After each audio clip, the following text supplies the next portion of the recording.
Well then, good evening ladies and gentlemen, and all of those in between. Welcome back to another series of the World Tour. That's right, it's World Tour Season 4 here at Toga Motorsports, and we are back with yet another incredible, what I'm sure is going to be a very busy season for you. In fact, we start the season off tonight here in the wonderful Japan, here at the Suzuka Circuit. 32 cars on track, including 2 GT4s, 3 GT4s, 4 GT4s. No, not 4 GT4s, sorry. I keep on forgetting that the Mustang gets labelled as a GT4, even though it's not. Why are these liveries not working? I hate Awesome Sim Racing. They are officially rubbish. So just the one GT4, actually, I think, on track tonight in the hands of Lucas James. But we have got, 32 cars here tonight.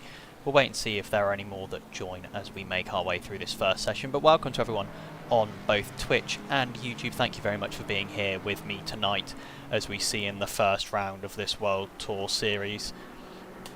A massively popular series here at Toga Motorsport, one of those ones that brings in those slightly higher end drivers to compete for some proper cash money with these results. So sorry for anyone whose livery hasn't loaded in. I don't know why it hasn't. And like I said, I hate Awesome Sim Racing because of how rubbish it is sometimes. Let's have a look. Who have we got? Who's the first person on a lap? I think the first person on a lap is probably that 48 car. I can't see them for the life of me. It's Callum Jones is the first person on a valid lap. Indeed it is. Callum Jones, one of our own, should be running the Toga Esports livery, but it's not loaded. Because very good. So just the standard livery on that Mustang tonight. I promise the Toga Esports livery is very, very nice, but for some reason I am incapable of getting Awesome Sim Racing to work on my PC. So yeah, not a long session here, just the I think 13 or 14 minutes of qualifying, which means that getting out and getting this lap done early in the day is very important. Track temperature is high, 32 degrees, youch. Hoorah, Sammy Peterson, says Vexus the voice in the Twitch chat. Thank you, Vexus. I'll keep my eye out for Sammy Peterson. There he is. G-Force Racing Team. Ah, yes, of course. Our Danish contingent showing up strong. I tell you what, we do get quite a few Danish racing, sim racing drivers in Toga Motorsport. Most of them have been named Dan, though, not Sammy. We get a lot of Dans who are Danish. But yeah, so Callum Jones coming to the end of the lap. It's going to be a decent lap time to set a benchmark into the 59s straight away, 59.9. There's going to be time for him to find in that lap, as it's Aaron Tiggy in the Turner Motorsport liveried BMW number 16 who crosses the line next, and Elias Fernando crosses the line to go just... Give me the information. There it is. Just 13 thousandths behind Callum Jones, and then Matt Townsend smashes them both out of the park. 0.2 of a second. It's a 59.7 for Matt Townsend. That is very, very impressive. First lap there. 59.730. Then we've got. I'm going to assume that's Pava Zabago in P4 at the moment, 1.3 seconds off of that pole position time. So a big gap at the moment in between P3 and the rest of the pack, but that is going to be closed by some of these drivers that we've got coming through on laps at the moment. Lots of new names here. Lots of new names here, which I do like to see.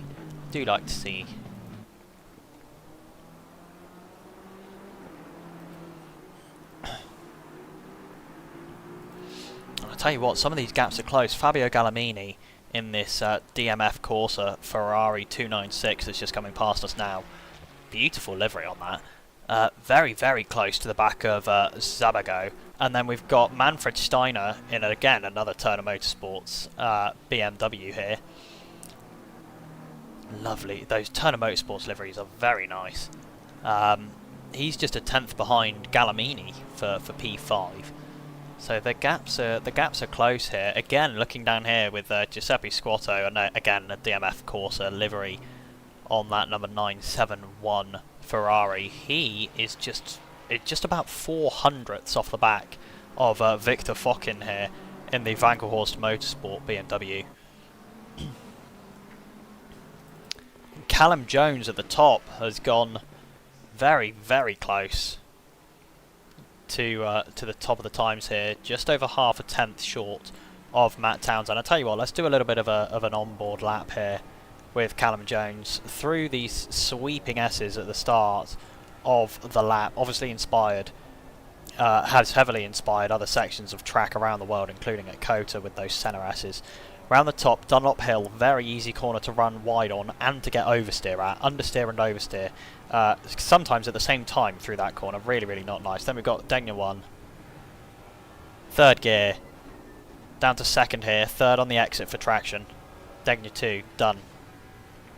Looking really nice for Callum Jones at the moment. He is up about 0.2 of a second. The hairpin, tightest and slowest corner on the circuit by quite a way.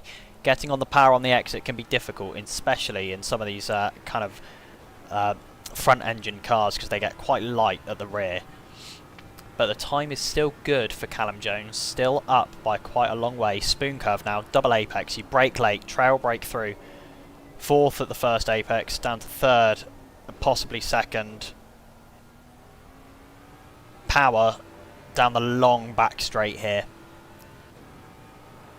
We won't see many overtakes down this back straight, but we could see overtakes coming through the next part just after 130R, one of the most famous corners in the entire world in terms of motorsports and racing.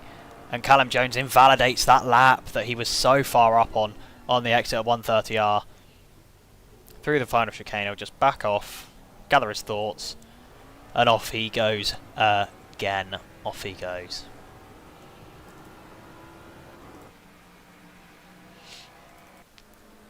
Jumping to Cameron Miller here. The number 55 McLaren has put himself P5 at the moment, as Pavel Zabago has closed his time to the leaders as well. Just 0.7 off that pole time now. He was over a second before, so a good chunk of time found there for Zabago in the number 360 Aston Martin.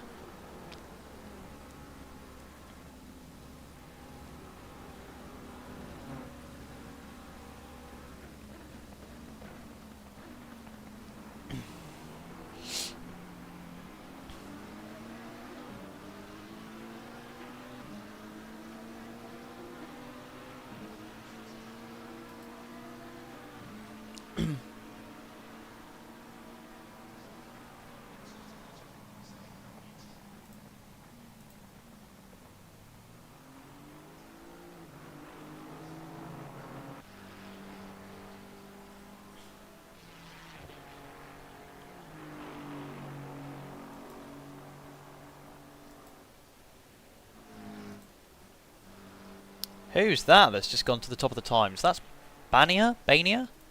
I don't know who that is. That's a new name round here. Rockets to the top of the times by over almost 0.3 of a second. Marcin Bania there in the Your Way Racing Aston Martin V8 Vantage GT3. That is a really, really good time of 59.452. That is going to leave Callum Jones and Matt Townsend scratching their heads a little bit, needing to find some time. What a cracking lap from Marcin Bania.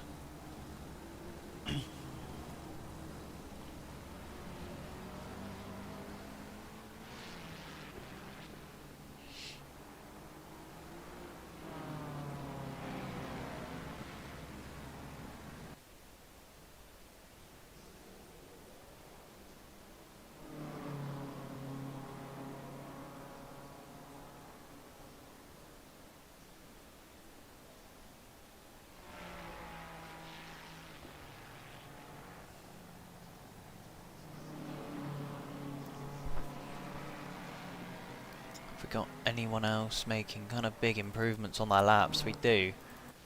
In fact, this is going to be a big improvement here for Giuseppe Squatto. It's going to find him up to P11, I think. Possibly P10. It's P11 for the DMF Corsa 971 Ferrari. A big improvement for him.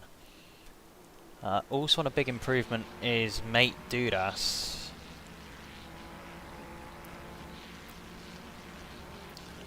Although we are going to have to wait and see whether he can hold this improvement through the final sector, and he's going to need more than 5/10 really to find a position here. Oh, off at the final corner. Lap is still valid. He's somehow still not lost a whole load of time through there. It's going to be less than 5/10 found across the line, so it's time gained but no positions here for Mate Dudas, but I'm sure he's going to go again.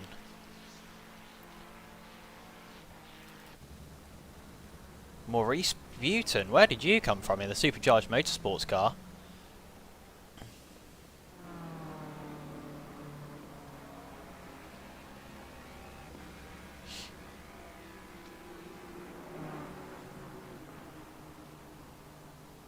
Lap is invalid. We saw it go invalid in the middle of the Degnas there, but he was up and was about 5/10 up. So there is the time in the lap for Maurice Buton here.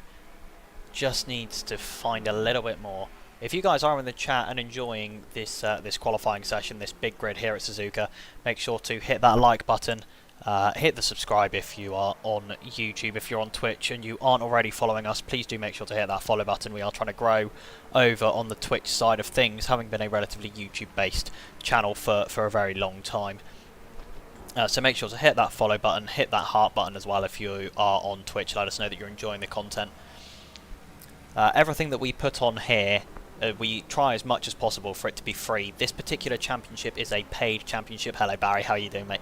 This particular championship is a paid championship, which allows for us to pay for all of our server costs and things, but even those paid entries don't cover us for the whole year. We still run in the red at the end of all of those entry fees. So if you guys really do like what we're trying to do here at Toga Motorsport with this kind of inclusive racing for everyone, please head on over to togamotorsport.co.uk and look at our membership options. They come with some brilliant benefits. You get early access to every event that we put up. You can reserve your favourite car numbers for every championship that you're in, to make sure that you get a car number that you race with and that you have a kind of personal connection to. You also get multipliers when we do giveaways, which we try to do as frequently as possible, and you get free entry into championships under a certain amount, dependent on what tier you're in. All the proper information can be found over, like I said, at togamotorsport.co.uk. So make sure to head on over there if you guys are really liking what you're seeing here this evening, because every single penny is reinvested straight back into this community to make it better for everyone, whether they are racing, viewing, or just enjoying. So we've come into the final minute of qualifying here. Matt Townsend is on an invalid lap. I tell you who isn't, is Callum Jones, and he's coming to the last two corners here. He needs something good out of this final chicane. He needs to get that power down. I don't think it's going to be, it might be enough time. This is going to be very close for Callum Jones. Is it going to be enough to go pole? I think it is. He's just going to squeak it. It's the exact same time. Callum Jones sets the exact same time as Maurice Bania. Holy moly. The exact same time. To the 1,000th of a second. Callum Jones equals the Aston Martin pole sitter 707. Obviously, he will start P2 because Maurice Bania set that lap time first, but that is something really rare to see. Really rare to see at the front of the field. I mean, I told you we were gonna have some close racing tonight. I was not expecting us to see P1 and P2 tied for pole position here. That is wow. That is really something.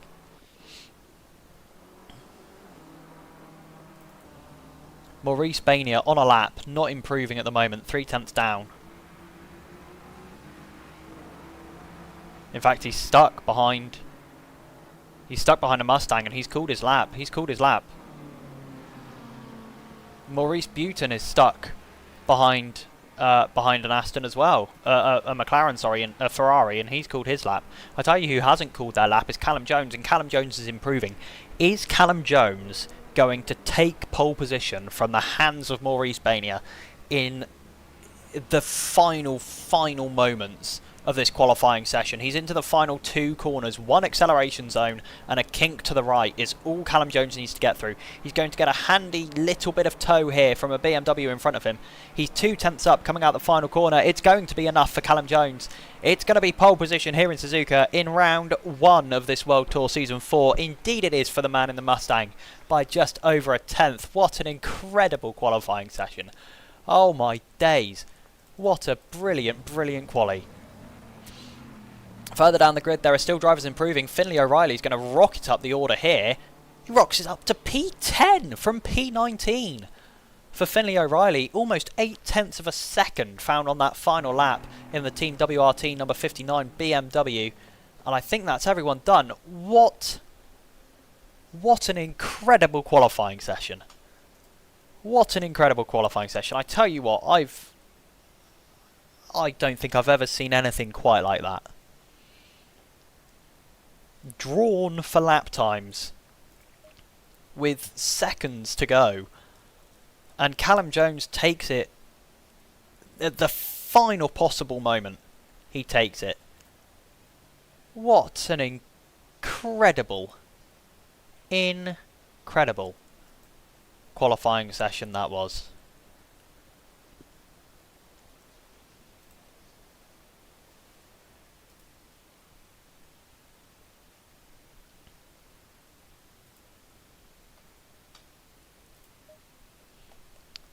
Anyway, it's time for the Ollie pioneered grid walk, which sometimes goes well and sometimes doesn't. Anyway, we're gonna fast forward to the back of the grid. We're gonna do a little walkthrough of the grid that we've got here tonight. No, we're not. Okay, I'll quickly run you through it. We'll go into Helicam, shall we? This should work. So starting at the very back of this grid, we've got Darrell Longename in the number 50 McLaren. Ahead of him is Lucas James in the only GT4 here tonight, that Alpine number 170. So he's guaranteed a class win, even if he doesn't finish the race. Then it's the 229 Ferrari of Biocco with the only Lexus in the field, which is in the hands of Lucas K. Number 173 starting in 29th. It's then Breetrook in the number 43 BMW with Sammy Pedersen in the number 420 BMW just alongside that GeForce Racing Team BMW, looking very, very nice, and lots of support for Sammy in the chat so far. I did a livery sync, Hayden. I did a livery sync, so if they're not there, they're not there. Markussen in the number 421 McLaren starting P26 with, whoa, I'm not going to try and say that first name because I'm going to butcher it, with Lease in the 777 Fox GT Ferrari 296 starting in 25th. We've then got Gianniccari in the number 7 Ferrari starting in 24th, with Mohammed Khan in the number 98 BMW M4 starting 23rd. It's then Adamczyk in the 666 Lamborghini, I think possibly the only Lamborghini in the field tonight. Indeed it is, starting in P22, with Christensen in the number 97 McLaren 720 starting in 21st. Breaking into the top 20 goes Hayden Sweet, the owner here at Toga Motorsport. Again, should be in that Toga Esports livery, but my livery sync has not worked, or it wasn't uploaded to the livery pack. I'm not sure which one it is. Matt Dudas, Mate Dudas, I knew it was something like Matt, starts in P19 in the number 12 McLaren. Oh god, I've only got 39 seconds. Here we go. This is going to be quick now. Zolk Kiss starts in P18 in the 972 car. Then it's Derry Davletov in the number 60, he's number 60 BMW, he starts 17th. Then we've got Giuseppe Squatto in the number 971 Ferrari, he starts in 16th, with Victor Focken starting 15th in the number 33 BMW. Ahead of him is another BMW in the hands of Aaron Tiggy, he starts 14th in the number 16 car. Then it's Drozd in the number 3 Aston Martin starting 13th, with Manfred Steiner in front of him in 12th in the number 71 BMW. Then it's going to be Cameron Miller in the number 55 McLaren, who starts in P11, and Finlay O'Reilly, who broke into 10th from 19th on his very final lap of qualifying. He starts 10th, as I said, in the number 59 BMW. Then it's Fabio Gallamini, P9 in the number 779. Lando Mock in the number 118 Ferrari starts P8, with Daniel Steiner in the number 85 Team Bilstein Black Falcon Ferrari starting P7. A little triplet of Ferraris there for you. It's then Pavel Zabigo, who had a very strong qualifying session, starting P6 in the R Motorsport number 360 Aston Martin, with Elias Fernando, a regular here at Toga Motorsport events, in that number 23 Fernando Racing McLaren, starting just inside that top 5. Then it's going to be Maurice Buton in the Supercharged Motorsport number 77 Mustang, who starts P4, with Matt Townsend in the number 11 Aston Martin starting P3. Ahead of him, another Aston Martin, Marcin Bania in the Your Way Racing Aston Martin starting P2, and Callum Jones at the very, very death of the session, took pole position here at Suzuka in round 1 of World Tour Season 4.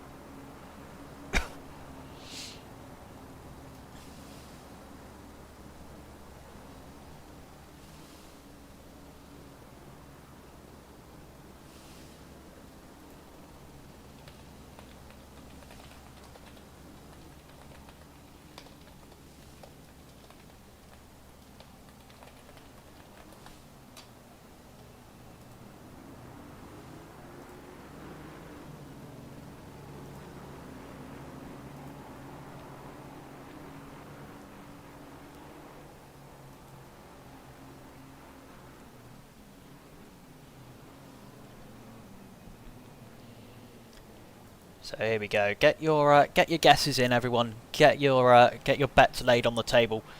Who do you think is going to come home on the podium here? I reckon I've probably got a pretty good idea. Although realistically, it could be kind of any of this top 5. An hour and 20 minutes of racing about to come your way, and it is going to be action-packed. I am pretty sure of that.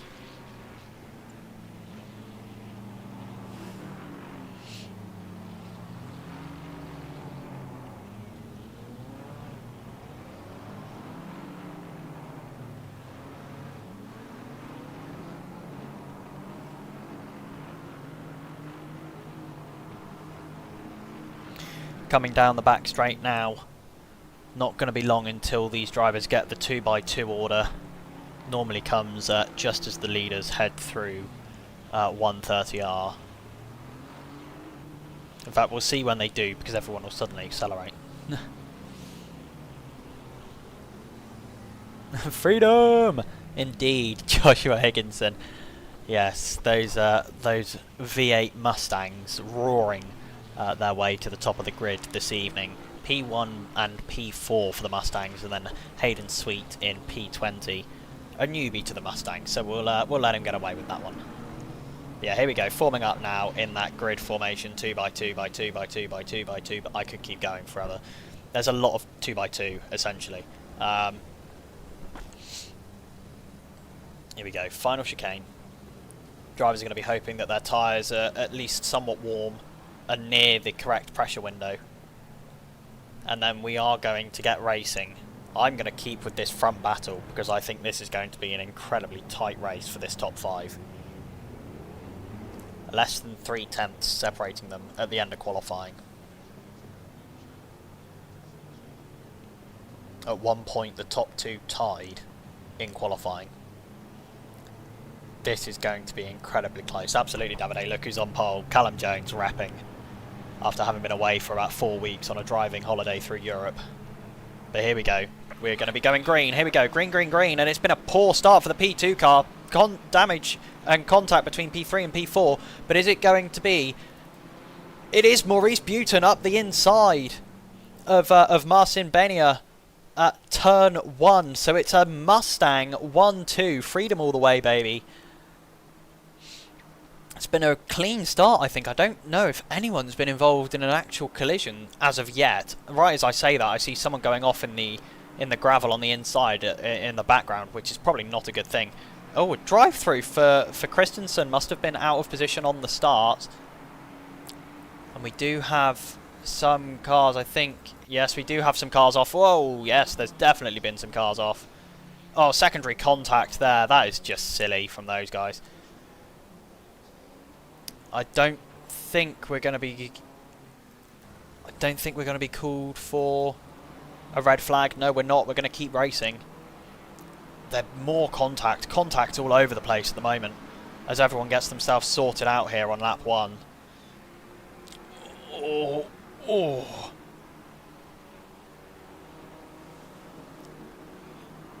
No contact through the hairpin, which is a rare thing to say. That Lexus has had a roaring start. Oh, he started about 28th, didn't he?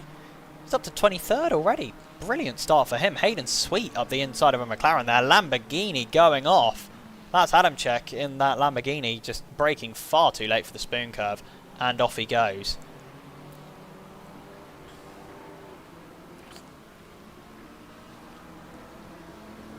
Let's have a look. Wherever we got some decent battles going on, this is definitely a decent battle here. Aaron Tiggy leading this group. Though technically it's one contiguous train all the way to the leader at the moment for these guys.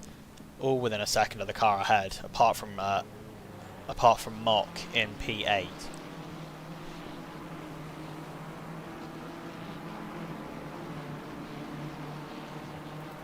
Are we going to see cars into the pit lane on lap 1? Mate Dudas is in. There's a few cars in. Christensen's in to serve drive-through. And so is Lucas K in as well. So clearly these guys, having picked up damage, into the pit lane they go. Elias Fernando very close behind Matt Townsend at the moment. Are we going to see possibly a move here for Elias Fernando sooner rather than later? I'm not sure if we will. We will wait and see.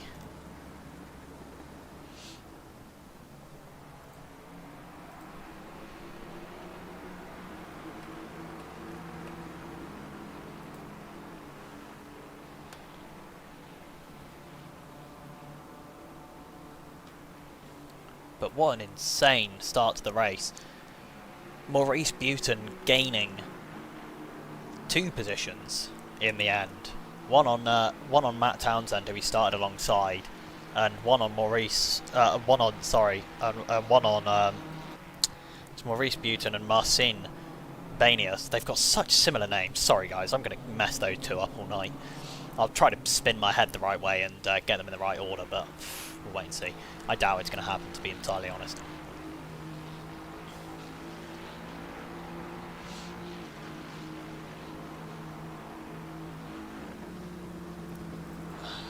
It looks like actually Marcin Bania is just struggling a little bit. Maybe that Aston not quite so good in race pace around here as it is in quali, because he's just dropped over a second away from Marcin Bania out in front, which is going to be obviously quite annoying for him.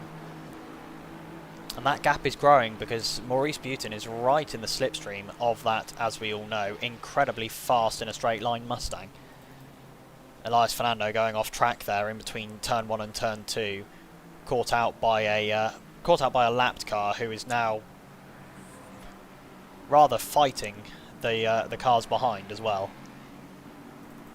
There's been some battling back here. A couple of positions exchanged as Galamini has managed to get ahead of Finlay O'Reilly, and Aaron Tiggy has gotten ahead of Manfred Steiner, who's in that number 71 Toga Motorsports BMW that we see at the back of this pack. And now, oh, that's another name that I'm not going to know how to pronounce. I'll go with Drod, as Drod looks to get in on this as well. Oh, but he's got the line wrong through Degner 1. So there's not going to be anything going this lap. However, Manfred Steiner, sorry, just within 2/10 here. Oof, everything stacks up so much into that hairpin, it's always risky. A 5-second penalty for Khan. I believe that was for talking in the in-game chat. Indeed, it was. And I'm going to try and keep myself updated with all of the penalties that are coming out tonight, because they are going to start flowing before too much longer. The stewards are busy reviewing all of the various contacts that we had on lap 1, and when these penalties start rolling in, I will keep you guys up to date on them. Good evening, Davide, mate. How are you doing? This is going to be pretty close. Lando Mock just a 10th behind Steiner, who I believe is now behind a lapped car. He's going to go to the outside on that McLaren. That McLaren, I tell you what, is really fighting these cars that are trying to lap him. Which, whilst theoretically he is allowed to kind of stick to his racing line, actually fighting them we don't massively recommend normally. So that is certainly a choice to make for him. I have a funny feeling that maybe the game volume's a little bit loud, so I'm just going to turn that down a little bit. Here we go. So Steiner's managed to get past, except he hasn't, because that McLaren has now got back ahead of him again. And I have a funny feeling that Mock is going to feel rather that he's being held up here. And Elias Fernando has got past Marcin Benia. What's happened with Marcin Benia? I did not see that move happen, but Marcin is now almost 2 seconds behind Elias Fernando. So something has happened here. Marcin has clearly gone off somewhere. Had an off-track moment that has caused that position to open up so much. And these guys all, I think, still stuck behind that same McLaren. Indeed, they are. I can tell you which McLaren it is. I think it's possibly Markussen. Indeed, it is Markussen in the G-Force Racing Team number 421, who's leading this pack. And look at that. That's just a frustration dive bomb from Steiner there, because he's just not being let through. He's been held up for almost 2 laps here.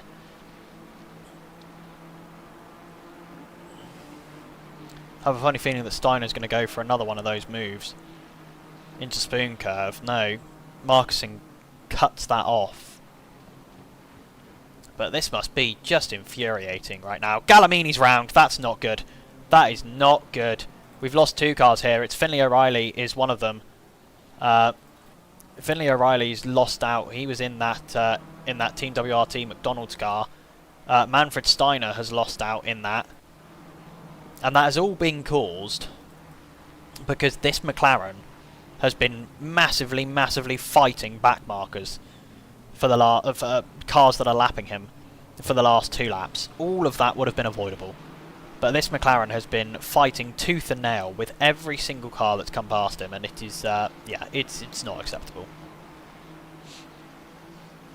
Obviously, I don't expect you to drive off track or you know, like get out the throttle, fully get out the throttle through a corner to let cars that are lapping you past, but fighting them this aggressively and holding them up for this long across multiple laps is unacceptable, even in GT racing.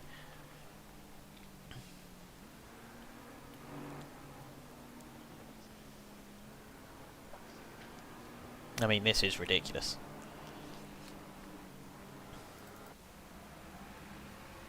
Tell you what, Maurice Buton not letting Callum Jones get away from him here. That gap's still under 0.4 of a second, and all of these guys, like all of these that were just involved in that accident no more than, what, about a minute ago, 2 minutes ago, are now all strung right back together again.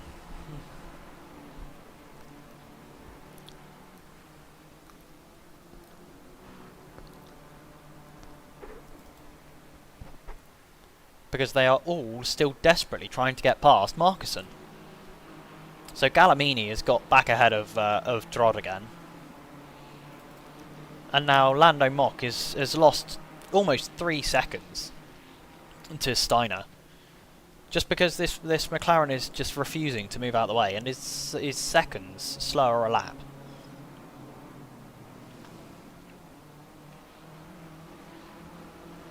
Like, he should lift here. He's not going to, because he's got the inside line. Don't make it 3 wide. Don't make it... Why are you making it 3 wide into 130R? Thank you.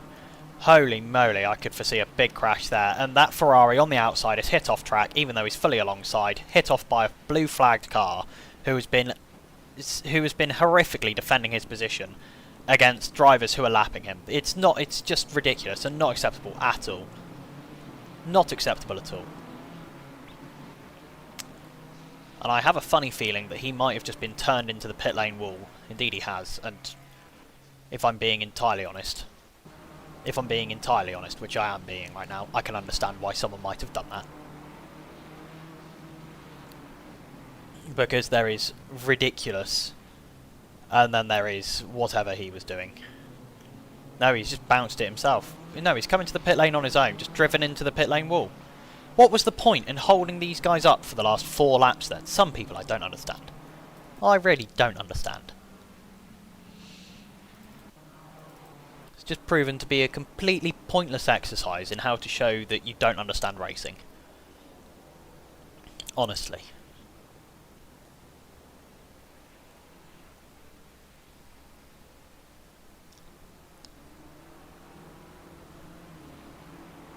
Ridiculous. Here we go, penalties coming in now.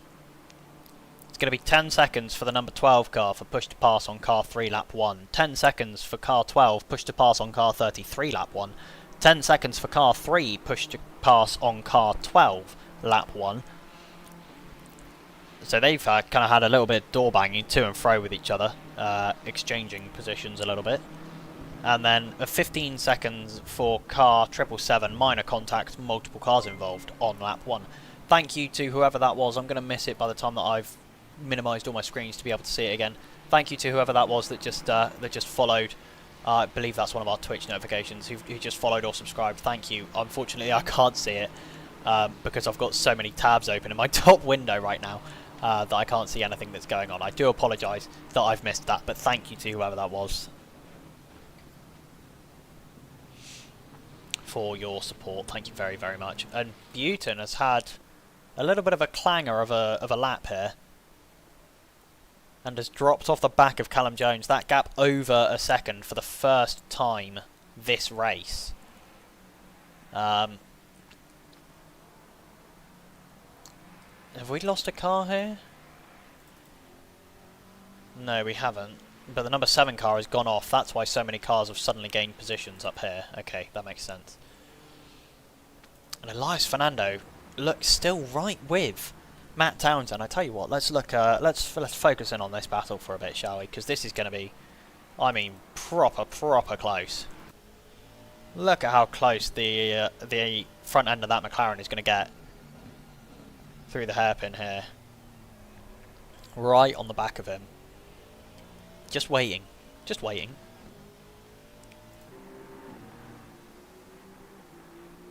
Very sensible waiting.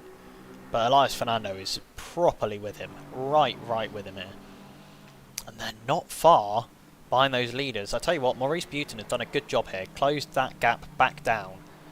So it's now back under a second again, so he's back in that tow.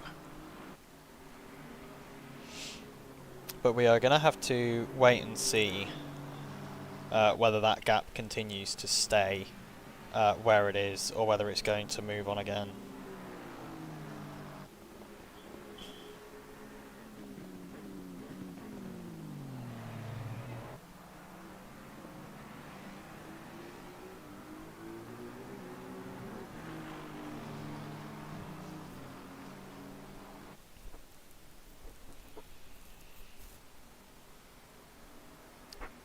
All of those penalties coming through now.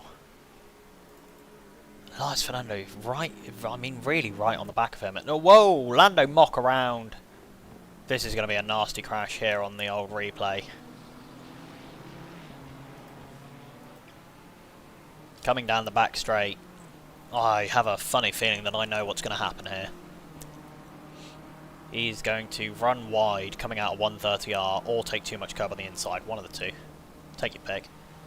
Runs wide and drops it. Yeah, I've seen that crash 100 times. 100 times. Oh, that's so nasty. And he's returned to garage, I think. No, he has driven into the pit lane under his own power. He's taken a board with him by the looks of things. Oh, that's not the pit lane speed limit board, is it?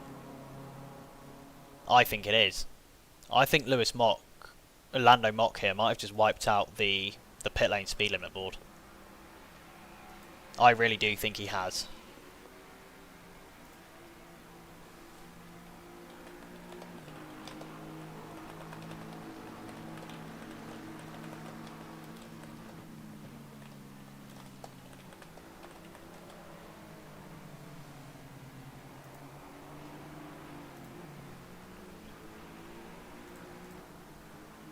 Alright, let's have a look. Where have we got some small gaps at the moment? Oh, here's a small gap. Here's a very small gap. Cameron Miller. This is going to become an even smaller gap. Oh, cuts across the front end of Adamczyk there.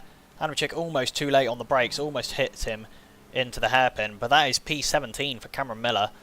Good move there as he gets ahead of Adamczyk, and it's now going to be the same for Fabio Gallimini in that DMF Corsa car. He's going to go around the outside of Adamczyk, coming towards the spoon curves here. And he's up to P18, and Adamczyk losing 2 positions in almost as many corners there, which is going to be very disappointing for him. Zsolt Kiss is right on the back of Davltov here.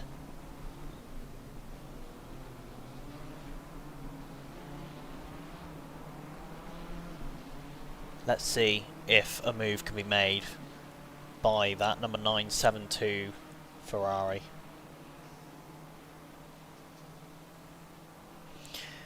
Doesn't look like it. Maybe lacking a little bit of maybe lacking a little bit of top end speed. That Ferrari looked to be struggling in a straight line compared to that BMW M4, and is clearly faster through the corners. I mean, look how much he's gaining here at the moment.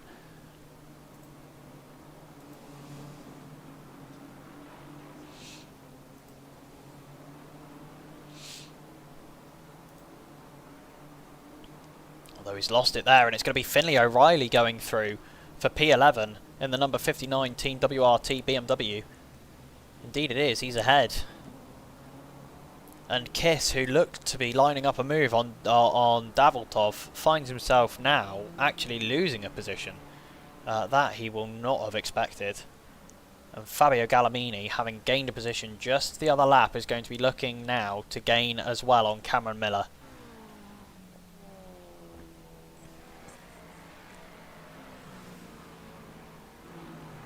Yeah, good move from Finlay, it really was, Davide.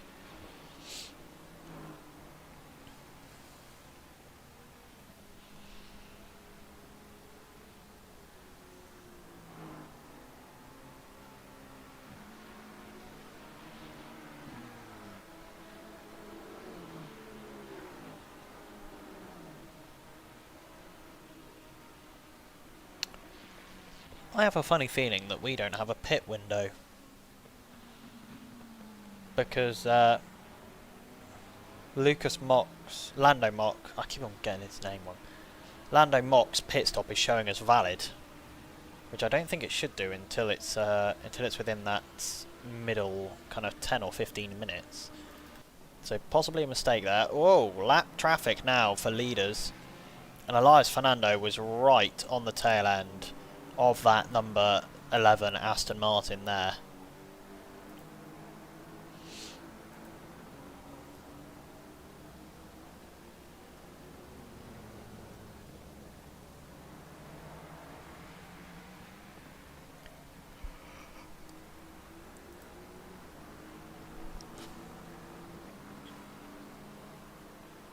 But yeah, all of these gaps just opening up a little bit at the moment.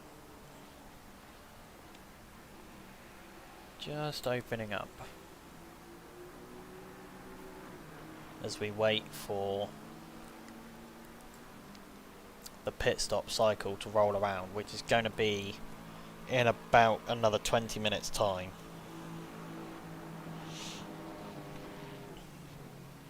After that pit stop with fresh tyres, you know, maybe taking some damage off the car, we could see some changes in the order, but we will have to wait and see.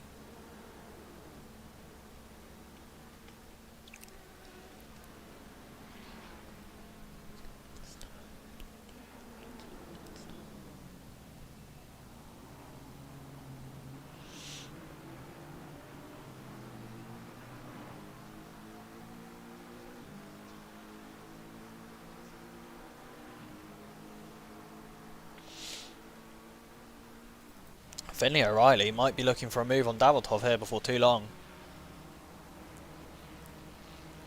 Goes very wide, coming out of 130R understeer from the lack of aero across the front of the car.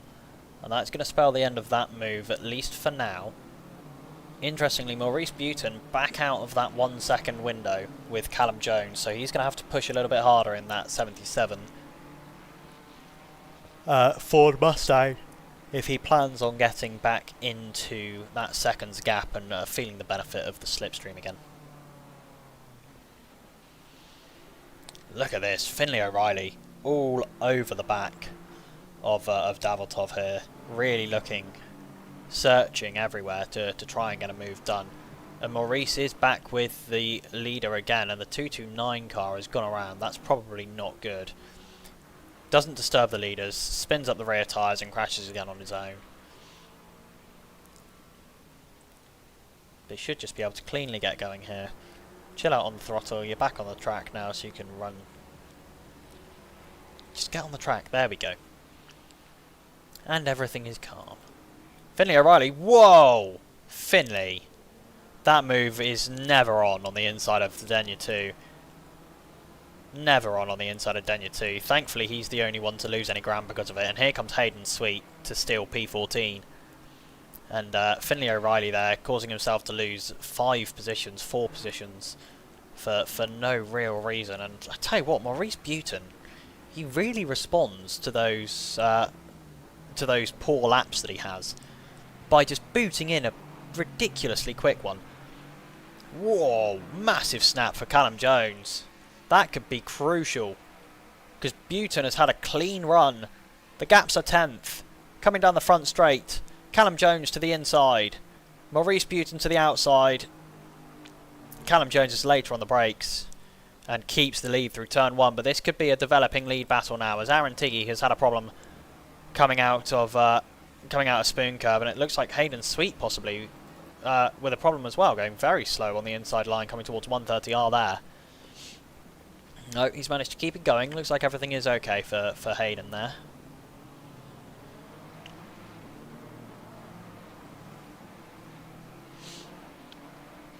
Though he's now right behind a lapped car. Oh god, this is about to be 3 wide. Oh, okay, thankfully it's not 3 wide anymore. But it is now Finlay versus Hayden Sweet. Hayden brakes later, leaves the room on the inside for Finlay, just conscious that he's going to stick his car there. And Finlay makes that move for now. We will wait and see whether it sticks, because as we all know, that Mustang has the grunt in a straight line, even compared to the notoriously fast BMW M4.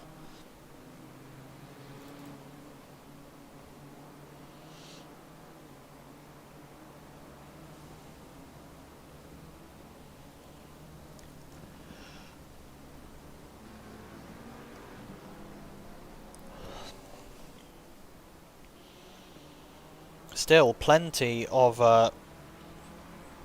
battles raging across the field here, as we've got a nice little 3-car fight coming up here between Kiss, Steiner and Squatto.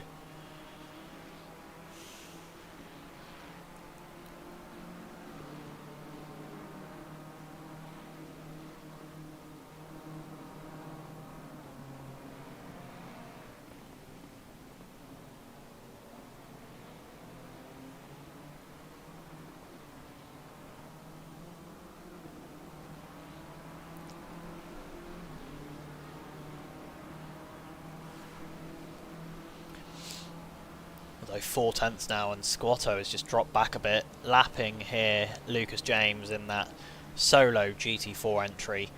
I'm sure he's not having quite as much fun as he thought he was going to originally.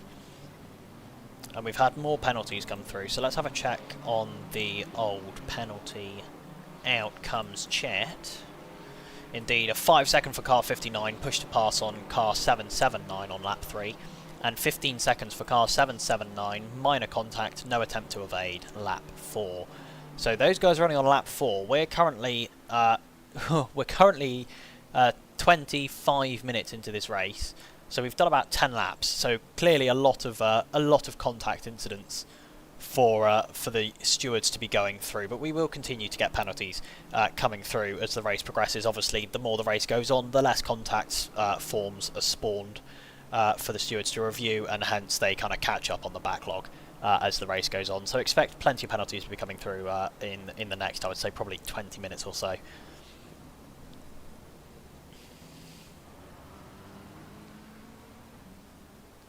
Gap at the front still ebbing and flowing a little bit, but it is now solidly back in that kind of 5 tenths. It's kind of fluctuating now between kind of 3 tenths and 6 tenths, rather than between kind of 6 tenths and over a second. for Maurice Buton, really tucked under the rear wing of Callum Jones. And I'm just starting to wonder whether Maurice Buton might just take a lap or two longer on fuel. Just take a lap or two longer, do the overcut, exert that pace that he has clearly got, even over the incredibly quick Callum Jones. These guys are coming down the front straight. It's less than a tenth. Oh, nothing going there that time for Maurice Buton. He stays behind. But I think he does have pace in hand compared to Callum. Whether that might just be because of the toe, or whether there is actual raw running on his own lap time in hand there, we'll have to wait and see. But I think there could be something there. There could be something.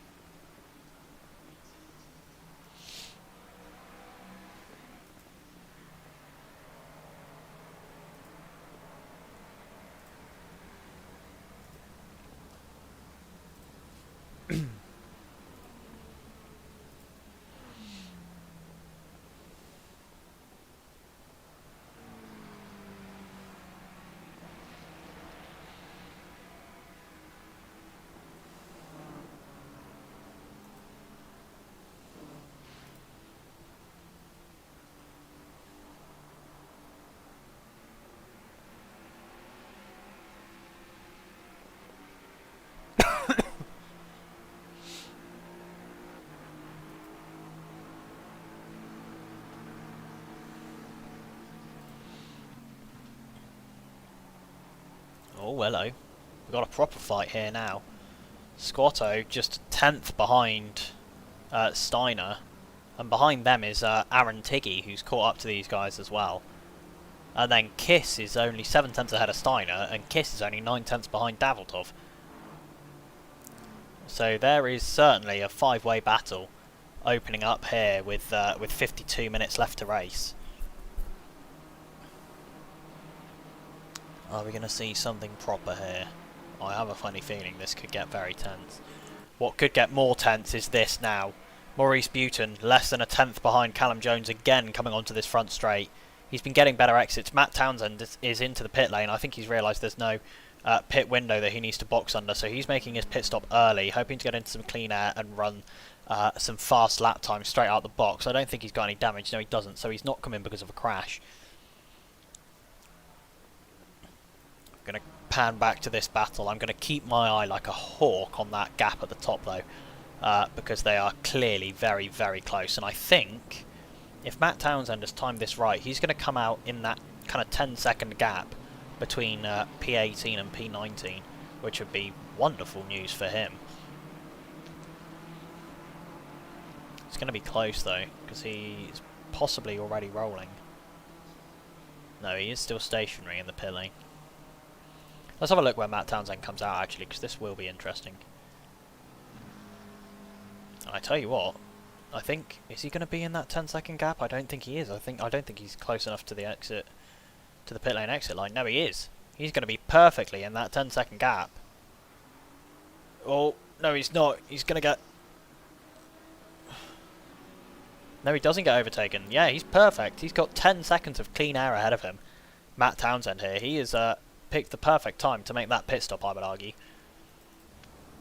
So we'll now wait and see. Does Elias Fernando respond straight away? Do the guys at the top now view Matt Townsend possibly as a threat? Do they think maybe he could run some really clean laps on those new tyres and possibly pip them to the post?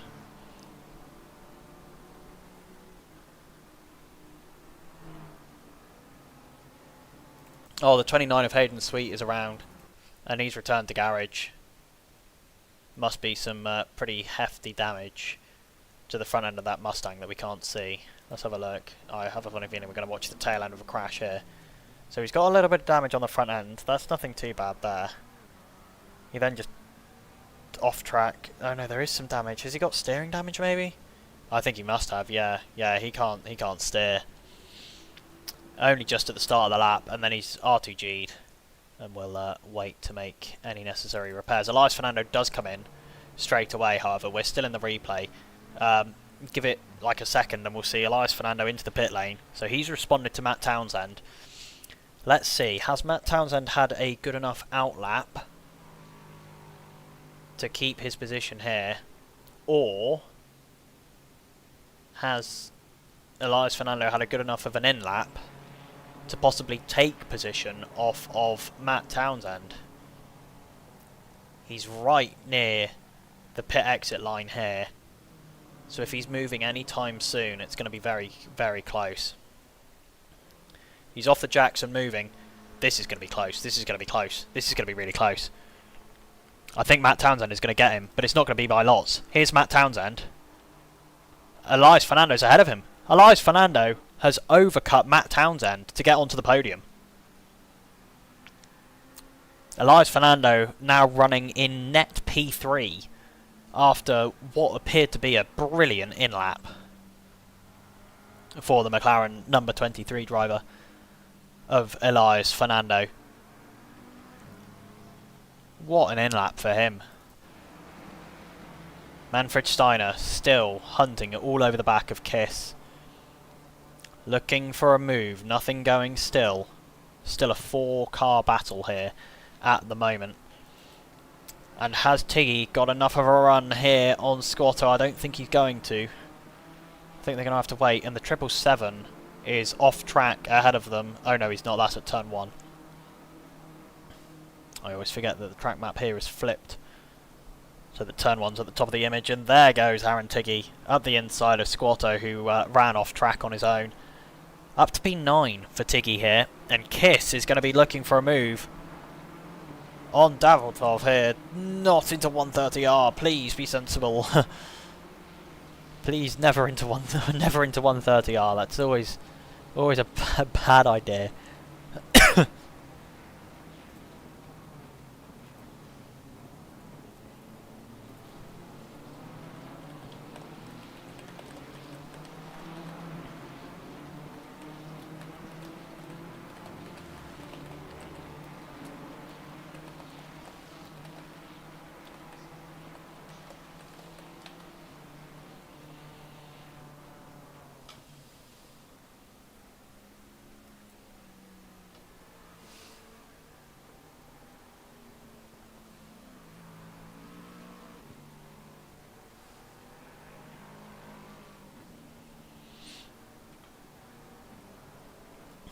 And actually, Daviltov has boxed from the front of that group now. So now it's Kiss leading the front of this group. 18 seconds to the next car, 18 and a half. And Tiggy sizing up a move on the sister Turner Motorsports BMW here. Yeah, Manfred Steiner just drifting over to that right-hand side of the track. He's allowed to do that. He's running his line. Just prevents Aaron Tiggy from having a look into the Degners. They are now coming up on a lapped car. I have a funny feeling I know which lap car this is. This is going to be... Is it Markussen? No, it's not Markussen. That's... I mean, thankful for them. Oh. Cameron Miller falling down behind Elias Fernando and Matt Townsend, who have both come out of the pit lane recently. Elias Fernando still kind of comfortably in the lead ahead of Matt Townsend there, which he'll be very happy about. Only kind of 6/10, but he's quite happily just getting on with it.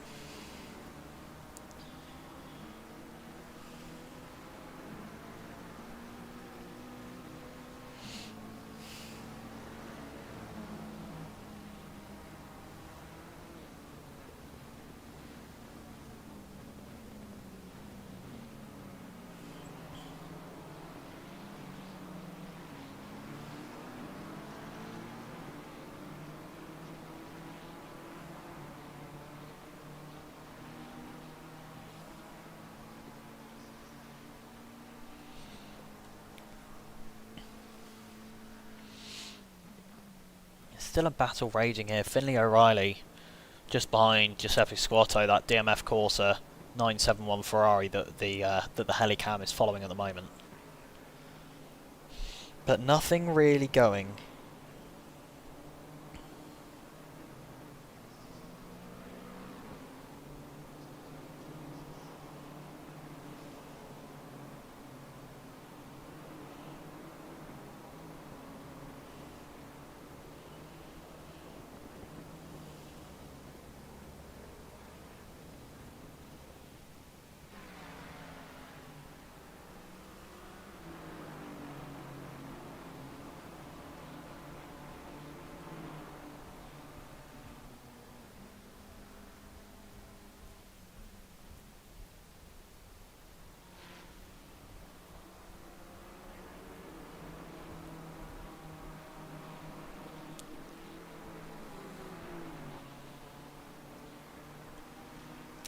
Interesting. Maurice Buton pulls the trigger. He's into the pit lane. And I mean, Callum Jones, you would think, has to respond immediately. Surely he has to push here. And be into the pit lane as quickly as possible. Which he's not going to be, because he's got a lapped car in front of him. Oh. Oh no, this could be falling apart for Callum Jones in front of his eyes here. No, lap car lets him through. Shouldn't be too much time lost there for Callum Jones.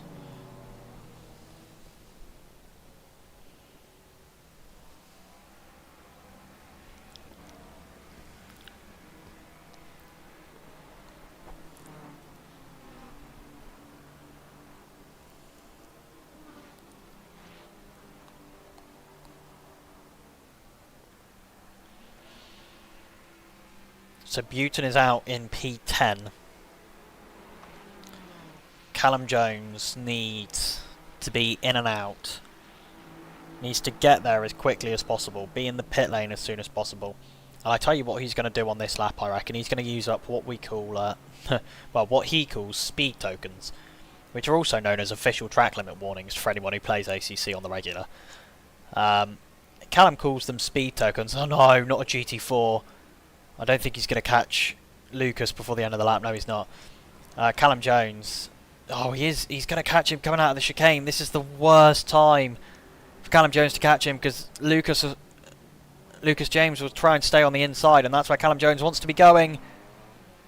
Lucas James into the pit lane. I think Callum Jones has gone round again as he realised that following the GT4 and is going to cost him too much time. He's just kept moving. He's just kept rolling. He needs these laps to be really good, and they're just kind of not. 2:02.0.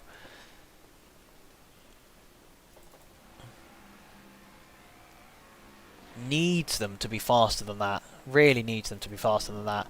And Matt Townsend has had contact, had a spin, something.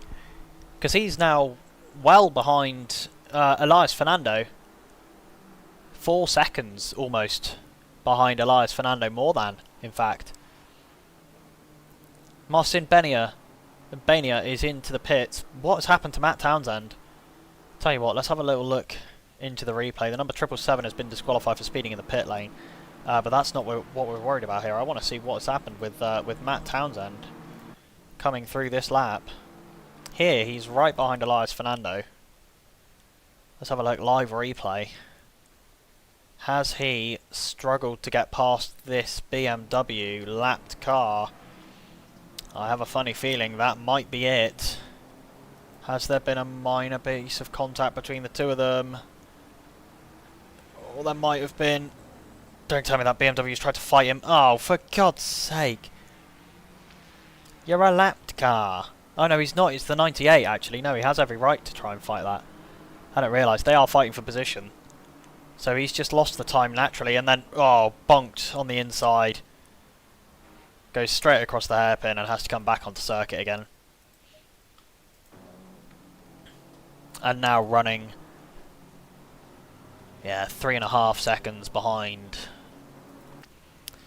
Callum Jones surely into the pit lane this lap. He's got nothing but clear track in front of him. Or has he gone long on fuel and planned to come in late? No, it is the pit lane this lap for Callum Jones. We're not going to watch him all the way in. He might have sped into the pit lane there, I can't lie. I can't lie. He might have been fast into the pit lane there, and he's going to be incredibly annoyed with himself if he was. Oh my days! Marcin Benia looking to get onto the inside line against the 98 BMW, not knowing that that Lucas James was right there in the only GT4 in the field. How unlucky was that timing? I'm sure very, very brown boxers for Marcin Benia for a moment there.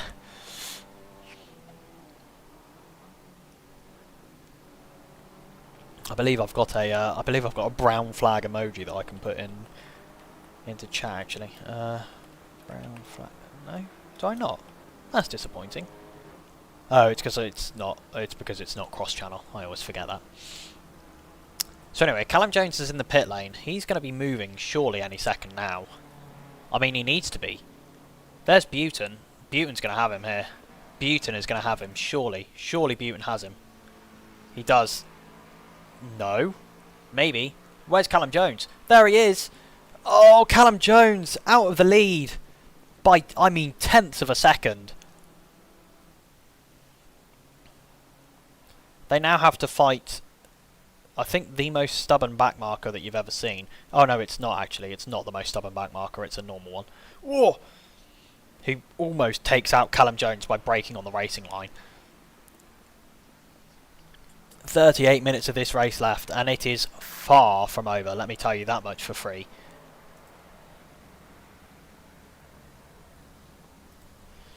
Anyway, we've had more penalties come through. 10 second for car 33, pushed pass on car 971, lap 6. Warning for car 59, minor contact, lap 11. 5 seconds for car 229, not holding brakes after an incident, lap 10.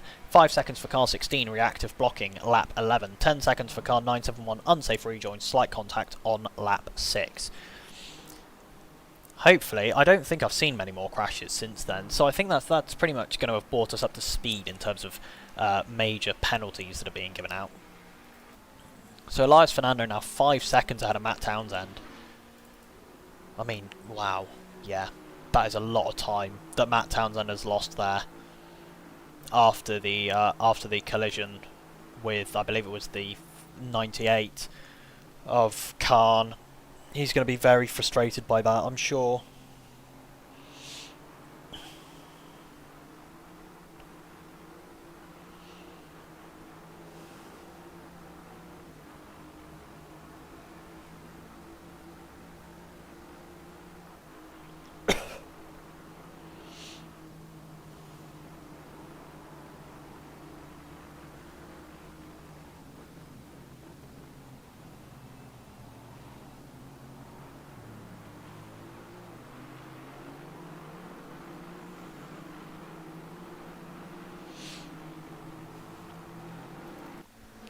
And Callum Jones just on that second barrier with Maurice Button. He wants to be within a second.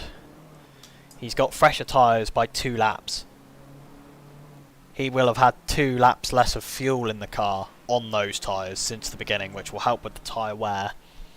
So Callum Jones is going to be looking as much as possible to get back to the overall race lead here. And I doubt he's going to stop until he gets there. Or until the checker flag flies. We will wait and see.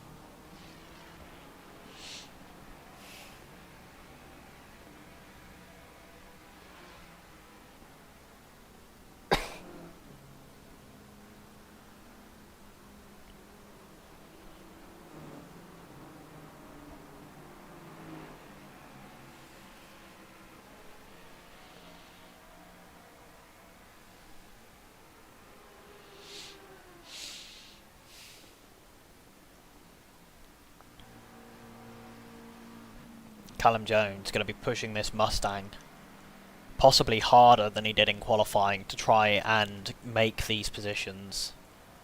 Just try and get within that second barrier to Maurice Button, who at the moment I think is possibly getting a little bit of slipstream.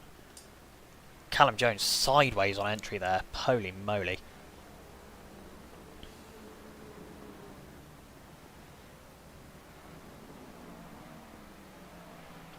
And he's within a second. He is within a second there. Callum Jones within a second of the race leader, Maurice Button. These guys now running 1 and 2 on track as everyone else has come into the pit lane. Now, surely it's time for Callum Jones to push and try and get past Maurice. There's going to be a lapped car, but he lets both the leaders through without any issue.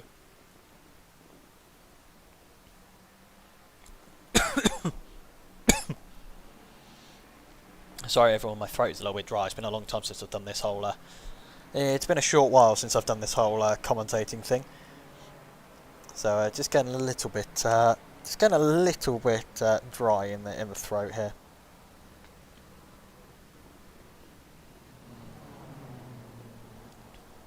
8 tenths now, 9 tenths. This gap at the front ebbing and flowing with every single corner. Callum Jones will be desperate to find that time. Looking for anywhere that Maurice Buton is just fractionally slower than him. And we could be 3 wide into turn 1 here for P11. It's currently Manfred Steiner who's come out on top, and it's going to be drawn through as well ahead of Breitruck in that German Autobahn Racing number 43 car. 6 tenths now the gap at the front. Marcin Benia looking also to get past Matt Townsend, who has gone from 3rd possibly to looking at 5th at the end of this race. Stop go 30 for Kiss. That'll be for speeding in the pit lane. I missed that one when it came up. He's going to be devastated by that, I'm sure. That is going to be a large loss of positions. Here are the leaders again. Callum Jones just hopping those curbs a little bit too much there. The gap opens up to 8 tenths of a second. Needs to be closer than that coming into turn 1. Coming onto that front straight, he has to be as close as possible. Has to be.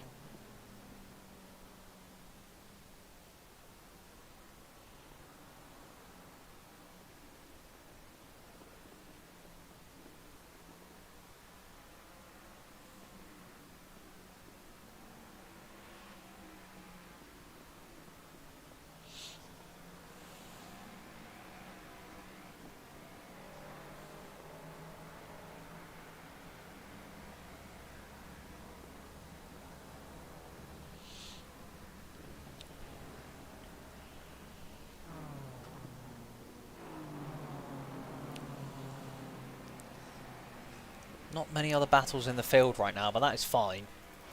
Although I say that, Marcin Benia is getting very close to Matt Townsend here. Very, very close indeed.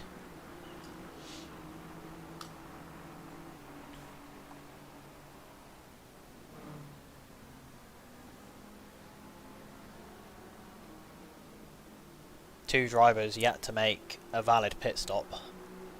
One of them being Breitruck, and one of them being Christensen, the number 97, down in P22.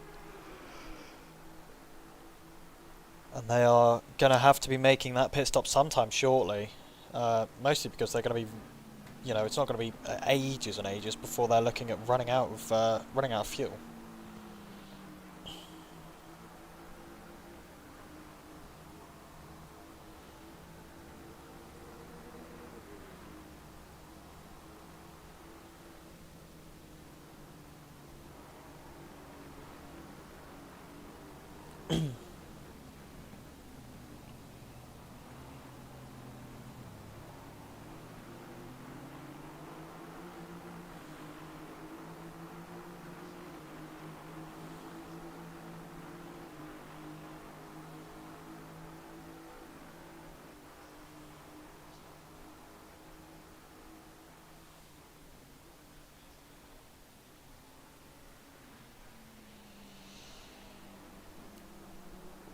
Just kind of waiting for something to happen in these two battles now. It is quite tense how close these guys all are. As Malte Christensen is looking to get past, and does get past Gianakari.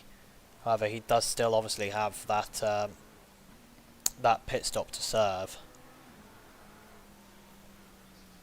So he is not actually in P21, he'll be in, what, P23? 3 tenths, the gap at the front. Coming out of the hairpin towards Spoon Curve. This is the closest Callum Jones has been. This is the closest he's been by some distance. Searching everywhere, left and right. Now pulling ahead. 5 tenths now the gap.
just not close enough that time for Callum Jones.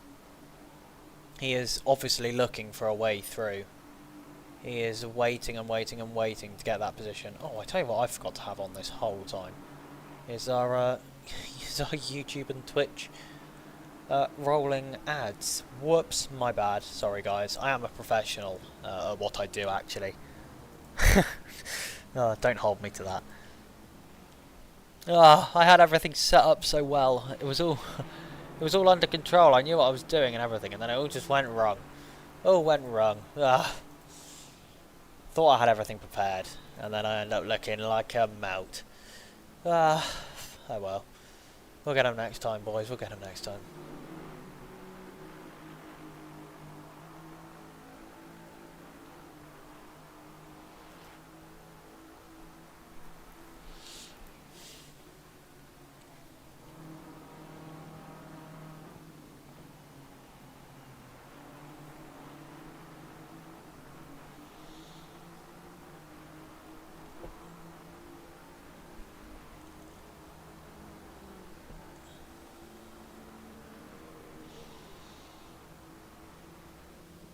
Oh, hello.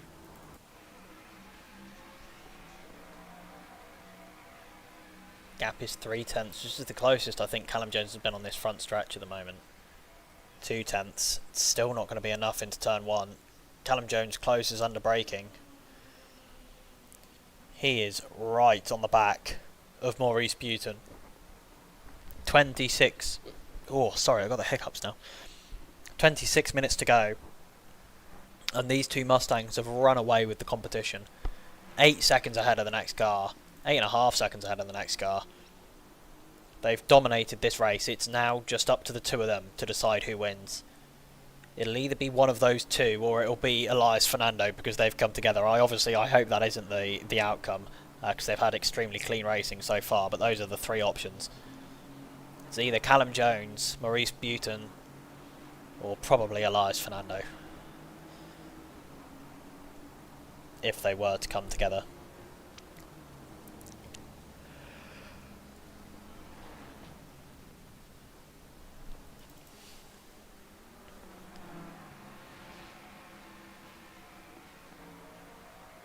God, they do sound brilliant, don't they? Should we get a flyby of them as they come down the as they come past us down the back straight here? Oh yeah, listen to that.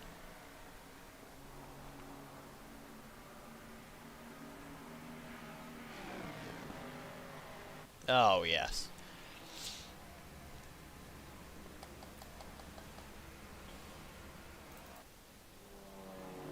173 car is in the pit lane, not showing as it. 0.6 behind for Callum Jones this time, so there's not going to be an opportunity to get onto the back of Maurice Buton.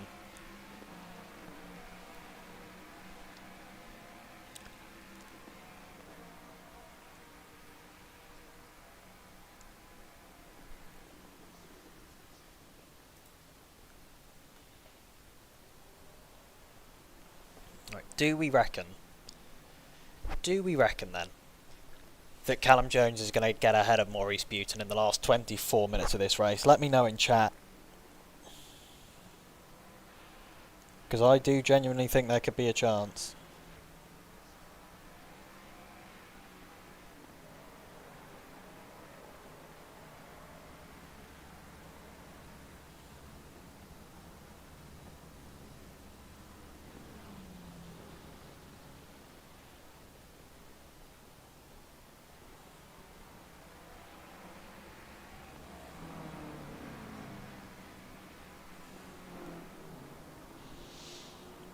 I do think there's a chance, but it's going to be close. It's going to be close no matter what.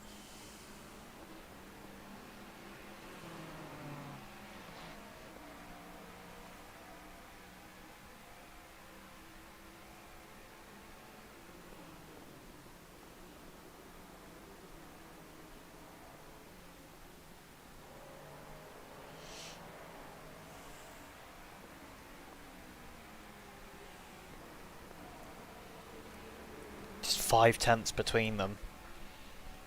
It's been this close for laps now. Callum Jones is going to be itching to get past, and I think there might have just been a crash ahead. No, I think the 229 car has rejoined. And Callum Jones might have a run here. Callum Jones. Still 5 tenths of a second, even with the better entry.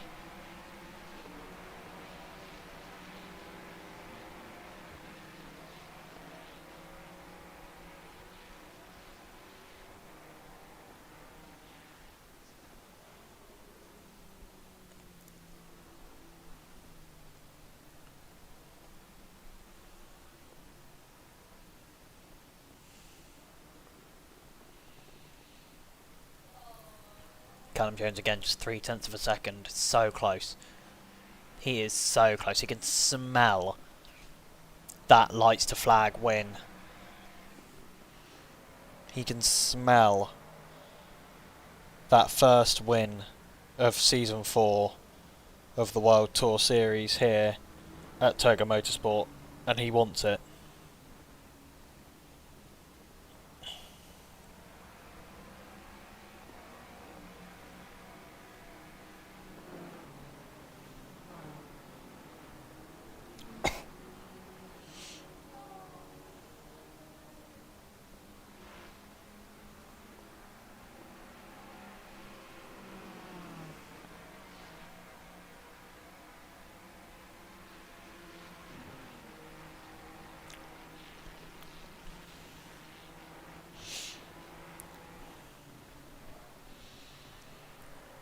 Still 3 tenths. He's so close here.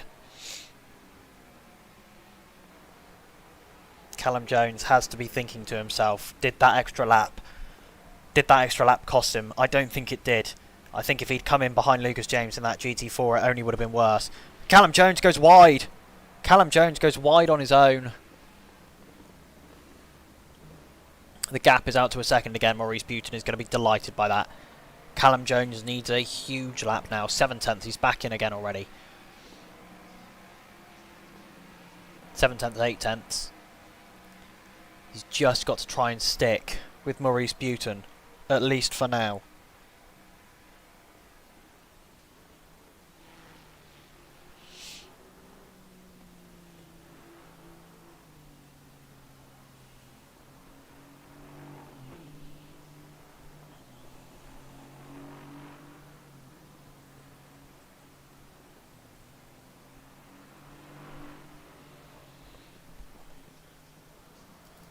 As Bannier and Matt Townsend are now fighting over P4.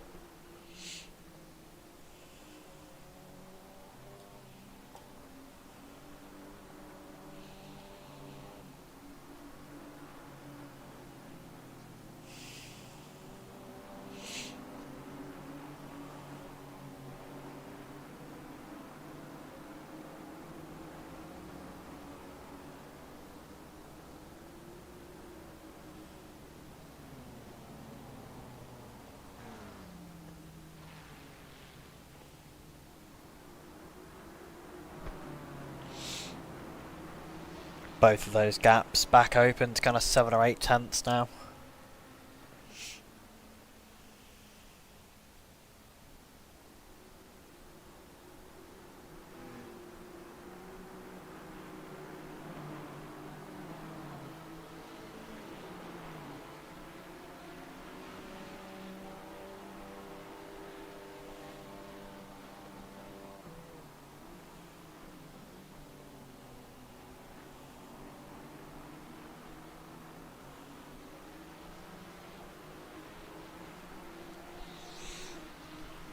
Just running out of time in the race. Only 18.5 minutes to go. Callum Jones has been behind Maurice Buton since he came out of the pit lane. He is going to be wanting something now.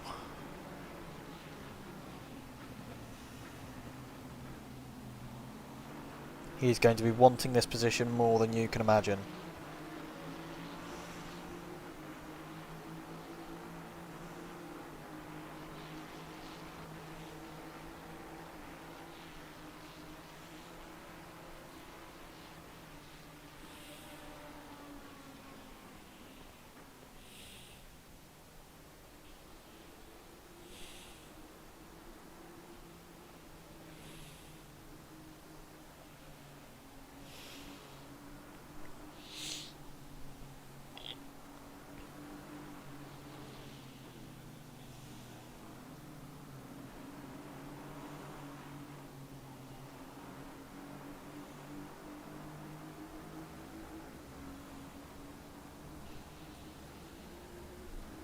3/10 Marcin Bagnaia behind Matt Townsend.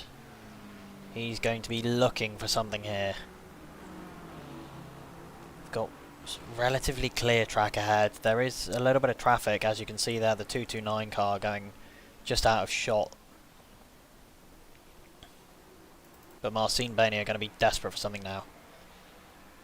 Callum Jones just 4/10 back from Maurice Buton.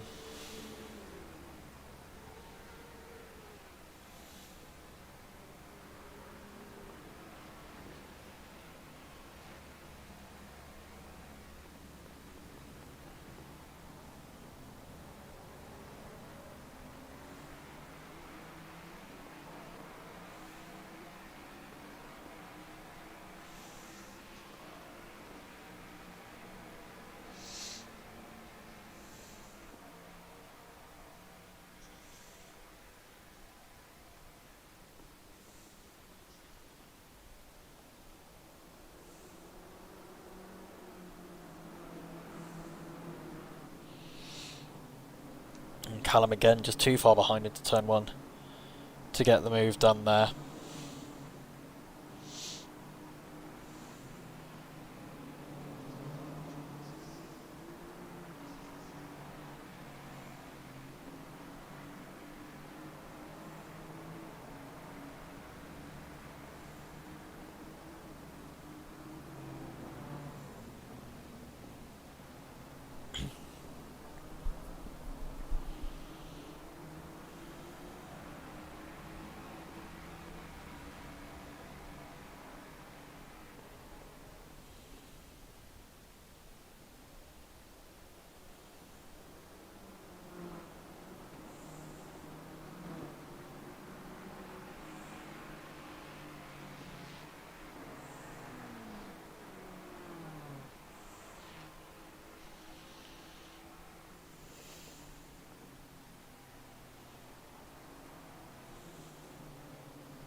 The gap's 9/10 of a second now for Callum Jones. He needs it to be lower.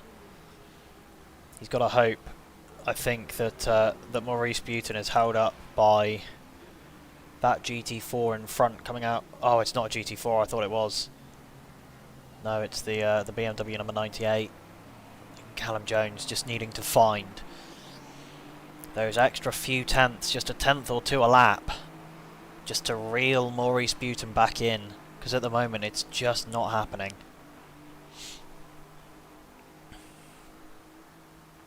Inside the final 15 minutes.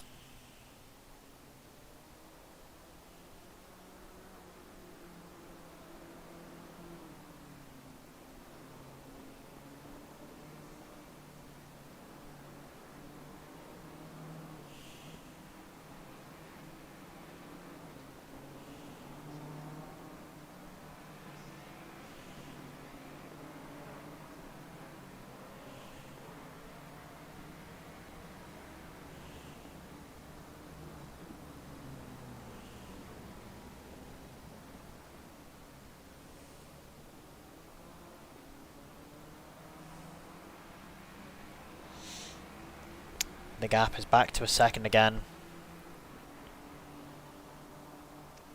Callum Jones is going to be digging deep here, but at the moment Maurice Buton just digging deeper, finding more pace. And we've had a disconnect. Whoever was in P8 has, I think, disconnected. Oh no. Was it maybe Squatto having an issue? I think possibly it was Giuseppe Squatto back in and P10. I think that's what's happened there. Callum Jones back within a second though. And that's what he needed. He needed a good lap here.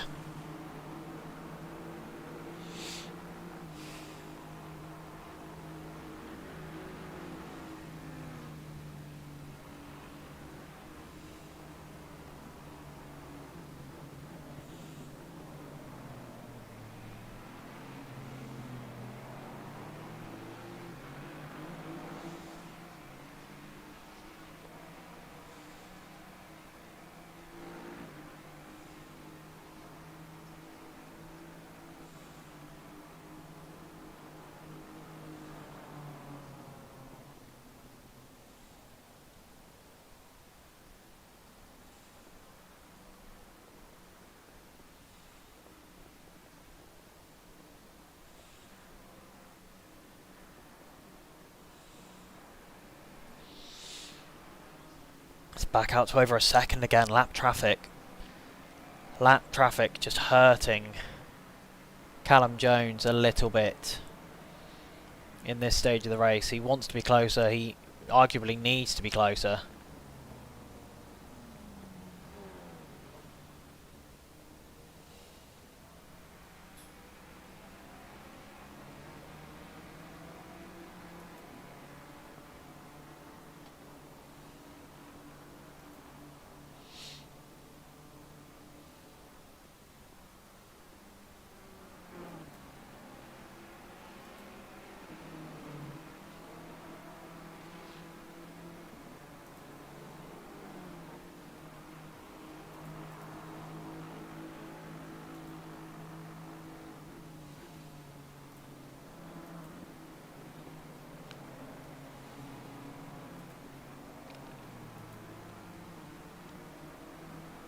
Breaking news.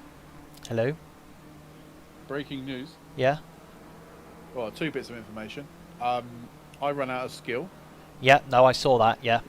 Yeah, yeah. Cope, sieve, mould, etc, etc. Yeah, yeah. Standard procedure here at Toga Motorsport. And SimQuips has registered and paid for Charity Race 2025. Get in. Mate, live on stream, you weren't supposed to say anything. It's supposed to be big reveal later on. Oh. Everyone can hear you. Hayden. Sim hips. For God's sake. No one knew about that. Hopefully no one will have heard it. I know Charlie will. Charlie will have heard it. It's fine. I think he... I'd already told him about our list. Sim hips. Yes. I said. For God's sake, Hayden. You're such a melt. You're such a melt. I just didn't think. Hashtag blame Hayden, absolutely. We're going to have to take this live stream down, you know. No. We need ad revenue. Or we'll just edit it in post, shall we? And just yeah, just cut this section out. Just cut this section out. Yeah, absolutely. Yeah, just cut this section out. We don't actually know. Yeah, but yeah, absolutely. I am going to talk about. I was going to talk about the charity event actually, just as you were about to join. Well, there we go. Then you can tell her who one of our celebrity guests are now, can't you? No, I can't because it's going to be a big social media post and it's going to be like have big build up and stuff, isn't it? Let's be honest. There's only about 6 people watching on YouTube. Right. Just shoot me in the face whilst you're at it, why don't you? Jesus. There we go. But yeah, charity event 2025. Obviously last year, I say last year, it was the start of this year. Doesn't that feel like a different decade? The start of this year, we raised just shy of £3,000 for Cancer Research UK during a 10 hours of Spa race. Have Bania and Townsend have contact? Have they had contact? No, Townsend drops it on his own, coming out of the hairpin. Gets on the throttle too early, drops it on his own. And spins that car around and backwards, losing position to Marcia Bania. Obviously started second, sorry. Was down in 5th, now back up to 4th. But yes, so we raised just shy of £3,000 for Cancer Research UK in a 10 hours of Spa charity race last year. Where we utilised pay for penalties and obviously like free, just if you want to donate type thing to raise that amount of money. And we decided very shortly after the event ended that we were going to make it an annual thing because we loved how much it kind of brought the community together to really kind of pursue a good cause. So what we did was we thought, you know what? If we're going to make this bigger and we're going to make this better and we're going to make more money from it for charity, the first thing that we need to do is make it bigger. So we contacted Odyssey Racing League, ORL, who we are good friends with, the guys over at ORL, Dion and Richard, and we contacted Simhaven, who we are also very good friends with Spence, who runs the operation over there. And we said to them, you know, last year we ran a charity event that raised £3,000 for Cancer Research UK. How would you guys like to get in? We make this 3 communities coming together to host the biggest charity event of the ACC calendar year. And they said, you know what, we're absolutely in. So we've been organising things in the background. We've been working away, some of us harder than others, cough Hayden. He's going to kill me for that. I don't even know if he's still here. He might have disconnected. Oh, I'm still here. He is still here. There he is. There's the reaction. But yeah, we've been slaving away in the background, talking to, I mean, a lot of people who are very, very high up in the sim racing world. Lots of companies that you guys will know the names, know the products.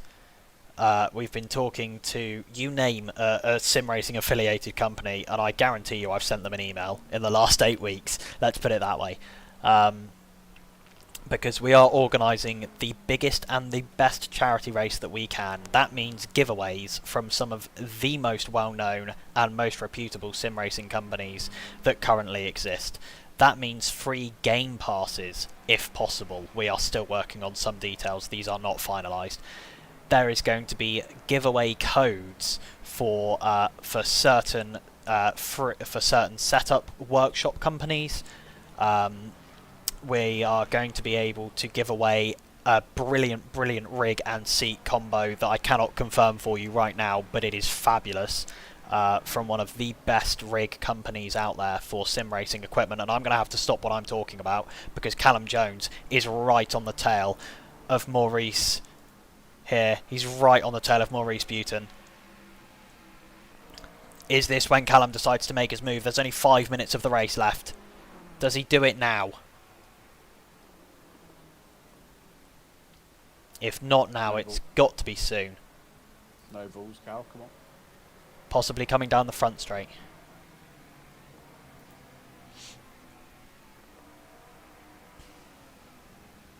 It's 3/10. He needs to be closer than that. It's got to be, I mean, it's got to be 2/10 really coming out of the final chicane. Especially when you're in the same car as the guy ahead of you. Because your top speed is guaranteed to be almost identical. It's 5/10 out of the chicane. I don't think there's going to be anything this time for Callum Jones. So I'll keep on with my spiel for next year's charity event. We're running a revised pay-for-penalty system which has a big twist. A big twist. In fact, a couple of big twists for the pay-for-penalty system this year. Which means that basically you donate some money, you tell us which car you want to get penalised, and we give them the equivalent penalty for the amount of money that you've donated. It's a tactical way. Basically, if you're stuck behind someone and you can't get ahead of them, you just give them a 5-second penalty to serve at their next pit stop. Problem solved. Just a little bit of fun to spice things up in that race. And as Hayden has somewhat dropped the ball on, if you go to SimGrid and find the Toga Motorsports page, you will see the charity event as the newest event on the Toga Motorsports SimGrid page. Oh, the leader's coming up on a lapped car that's off track. That was a little bit squeaky bum time. You will see that there's only 48 grid slots. But Brands Hatch is a 50 grid slot track, I hear you cry.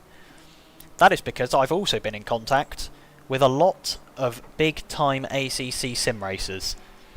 A lot of names that anyone who has been kind of involved in the ACC world for more than a year or two is going to know of. Oh no! Callum Jones held up by Lucas James. And they're only going to have, there's going to be 2 laps left, I think. It is going to be 2 laps left. There's not 50 seconds left to the end of this lap. So it's going to be this lap, next lap, and 1 more after that, I believe. So 2 more laps coming. Callum Jones, I mean, he's going to be getting surely just a little bit desperate now.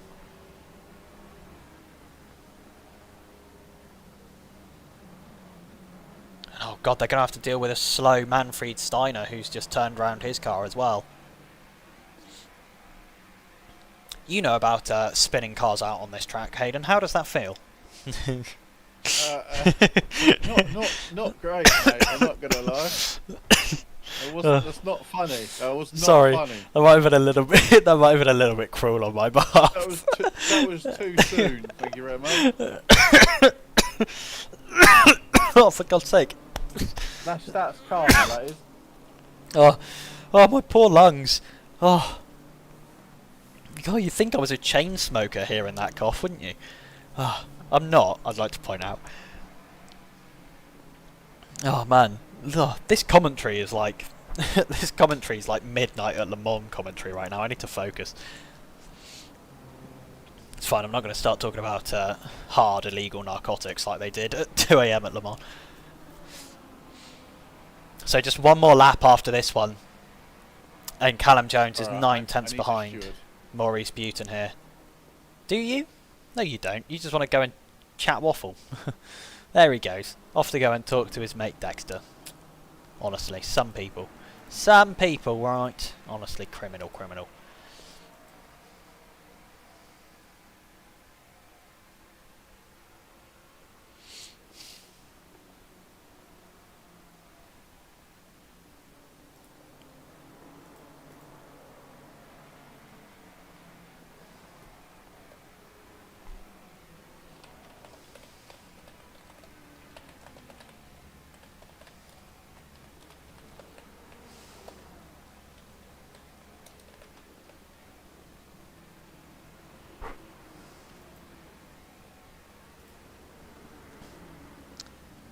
Coming on to the final lap now. Callum Jones, he has to be there or thereabouts. I think the gap is over a second. Indeed it is, 1.1. He's got to hope. Does Maurice Buton get held up here by this lapped car? He needs to be significantly held up for Callum Jones to make progress here. And I think he is going to be. He's momentarily held up at least. He is massively held up. The gap's down to 4 tenths, 3 tenths. Oh my days, Callum Jones right back in the race on the final lap as a lapped car messes up the leader, Maurice Buton. This is going to be to the flag now. 4 tenths, Callum Jones. Come on. Is Callum Jones going to be able to get this move done before he sees the checkered flag? It's going to be incredibly tight here in Suzuka. Callum Jones and Maurice Buton both going to be pushing these cars to the absolute limit. Q3 pole shootout qualifying laps for both of these drivers to the end now. But who's going to come out on top in the battle of the mighty Ford Mustangs? 5 tenths now the gap. There's more traffic before the end of this lap. Is there going to be more traffic before the end of this lap? I can see that there are cars in front. Are they close enough to get them? I think they might be. That BMW is going to rejoin directly in front of the leaders, which is going to give Maurice Buton a wonderful slipstream.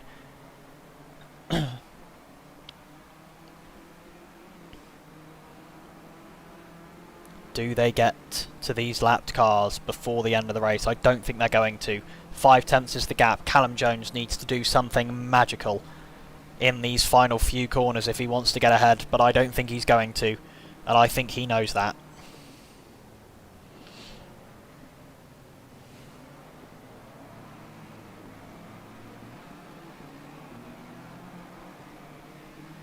No, Callum Jones knows he's not going to get it. It's Maurice Buton who wins the first round of World Tour Season 4 here at Toga Motorsport. It's Callum Jones in second. Elias Fernando is 20 seconds behind, but he's going to be crossing the line to come home in third. And it's going to be Marcin Bania in the Your Way Racing number 707. Aston Martin who crosses the line in fourth. Indeed it is. There he goes. Beautiful.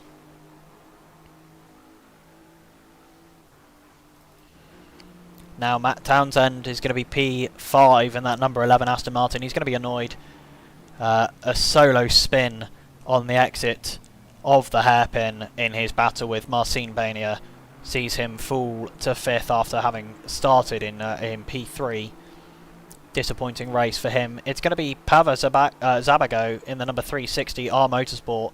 Aston Martin crossing line to finish 6th, which is exactly where he qualified. A tidy little race for him. Not bad at all. It's then going to be Daniel Steiner in that Team Bilstein Black Falcon number 85 Ferrari. I don't have the livery for that. Don't ask me why. I don't know. I hate awesome sim racing, as I've said many times before. Then another 35 seconds back, it's going to be Giuseppe Squatto in that DMF Corsa Ferrari to take P8.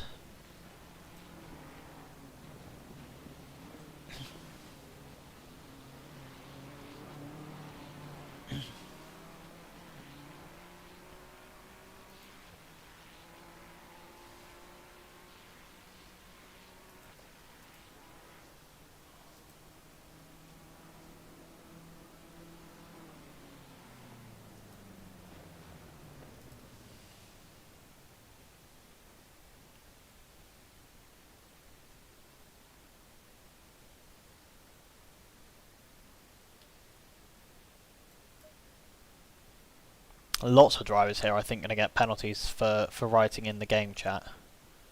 Because there's a lot of people who've just spent the whole time writing in the in-game chat here. Anyways, I'm going to drop the link into the World Tour Season 4 chatter for anyone who'd like to come and join me for a cheeky interview.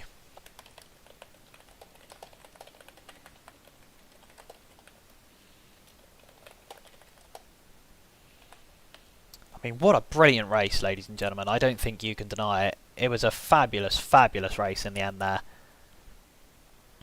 Really, really brilliant to see these drivers come together and have such a brilliant race overall. Obviously, some contact in some places. It's always going to happen. But overall, a really, really strong and a really, really good race. And yeah. Not to my surprise, I've got two of Toga's own. In fact, you know what? I'll bring them both in at the same time. Why don't I? Two of Toga's own joining us here tonight. Elias, what a brilliant race from you! The overcut on Matt Townsend working in your favour, which I've got to admit I wasn't expecting it to. Yeah, definitely. I wasn't expecting it myself either. I was planning on undercutting him, but he pitted a bit earlier than I expected him to do, so I overcut him with a lap, and then it's actually worked. So yeah, absolutely. I mean, an overcut here generally kind of not the expected way to do it, because obviously the tyre wear is quite high around here with all of those kind of long, wide radius corners. You would expect an overcut to be the weaker strategy, but clearly Matt Townsend struggled on his outlap, and that was to the benefit of you in the end. yeah, definitely. He also, I don't know what happens, but some laps later he had a crash, I think, or something with he a spun. lap car, so He spun coming out of the hairpin just on his own. yeah. Okay. Then yeah. it was just me cruising alone, and I hoped to catch up to Callum and the other P1, but they were too quick. I had absolute shit pace the whole race. It's also the qualifying. I was much slower than I had expected to be. Last week I was much faster. I don't know what happened today, but was definitely not the best race with the pace. But other than that, it was really good. So. Yeah, that's unfortunate. I hope that you are back up the front again next race, and I'm sure I'll be talking to you then as well. Yeah, definitely. Yeah, have a good one, mate, in a bit. Goodbye. Bye. And now we move on to the man who led up until the pit stop, put it on pole at the very final moment after having set the exact same lap time as Marcin Bania, and then it was the mighty Mustang roaring to the end. The two of you were, just incredible. That race was insane to watch between the two of you. Yeah, it was insane to be in, as you can imagine. I'm knackered after that. I can't say I'm massively surprised. I can't say I'm massively surprised. Yeah. Yeah, for the entire race. It was very well, obviously starting with qualifying. Yeah, that second to last lap, doing time exactly the same as P1 at the time. It was, I knew I had to pull it out on the final lap. managed to do that surprisingly, and yeah, the Mustang got a really good start, going from fourth to second. So I knew I had a battle on my hands because I knew how good the Mustang was on race pace around here. Yeah. And it was just, obviously, as you saw, we were just a second apart for the entirety of the first stint. Yeah, I made a few mistakes here and there, Mustang things with traction, and the pit stop sequence, it both didn't go my way and also went better than I thought, because obviously he did the undercut, so Yeah. I had to push on the in lap. I was going to pit that first lap, And then Lucas but- James was entering the GT4 ahead of you. Yes, And it just would have been So- too much time lost. exactly. Yeah, that. absolutely. But I also lost the second because I lifted to try and tuck underneath, but then obviously saw he was going into the pit, so I had to get back on the throttle to go round for the next lap. And that would have been it. You would have been ahead. That You would would have have been been it, that's ahead if that hadn't happened. Exactly. Oh, but I that's thought, rough. Okay, go for the tyre offset, see what happens, and obviously managed to keep within a second and put the pressure on. Just couldn't quite get enough. It was interesting though, because when I was in the lead, it seemed like he had better pace, but then when he was in the lead, it seemed I had better pace. Yeah.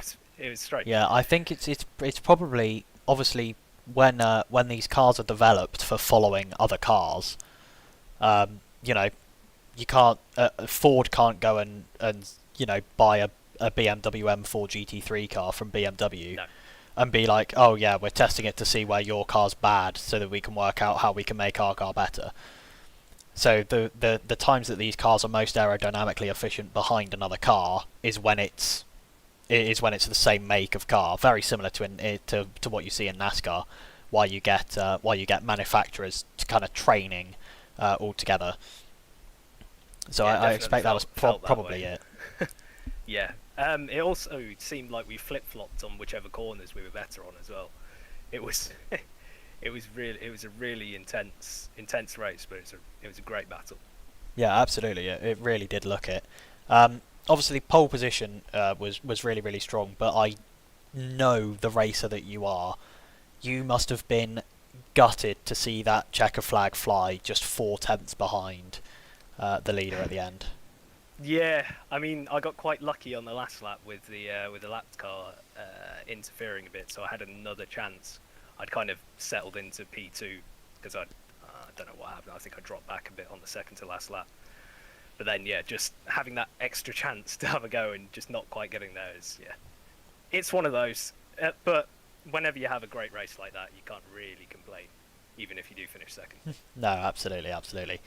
But it's going to be the start of what I'm sure will be another strong campaign for you. However, clearly, a few other people in that top 5 that aren't going to be too upset to throw the cat among the pigeons, as they say, and see if they can get in amongst those podium position finishes. So I'm sure it's going to be a close one all the way to the end here in season 4 of the World Tour Series.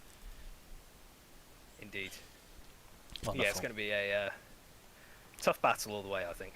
Yeah, for sure. Well, I wish you the best of luck next time out. I'm sure I'll be speaking to you again, because it doesn't seem to matter where you finish. You always find your way into my comms box, don't you? So, Of course, Ollie. I can't help talking to you. No, absolutely.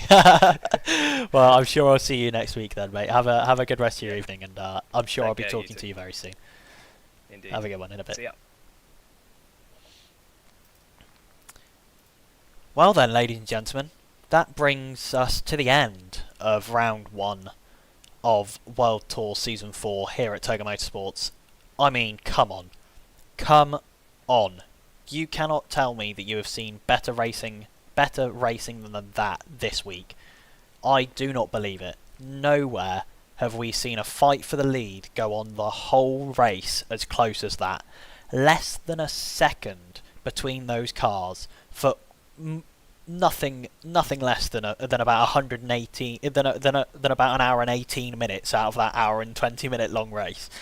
I mean, that is simply astounding quality of racing between those two. And if you want to see more of that, we've got more of it coming. Don't you worry, there is more of that coming. In fact, I will tell you what we've got coming up for the rest of the week right now. Tomorrow we've got the 90 Minutes of Silverstone, a one-off fun event around the icon of British motor racing that is Silverstone. I'm sure that one will have an incredibly close grid, a big grid signed up to that one, so it's going to be a pretty chaotic race. Then on Sunday we might have the first round of the British touring car season that we are doing on Assetto Corsa. We're still waiting to see what the sign-up numbers like that are like for that. Sorry, and we'll stream dependent on that outcome. And we will be back. I will probably be back, same place, same time next Friday, as we get into round 2 of this incredible World Tour Season 4 series here at Toga Motorsport. Make sure to follow, make sure to subscribe, hit that bell notification next to our name to make sure you get notified when we go live for the next round of this brilliant, brilliant championship. Thank you all so much for joining me tonight, whether it is on YouTube or on Twitch, and I will see you all next time. Have a good rest of your evening.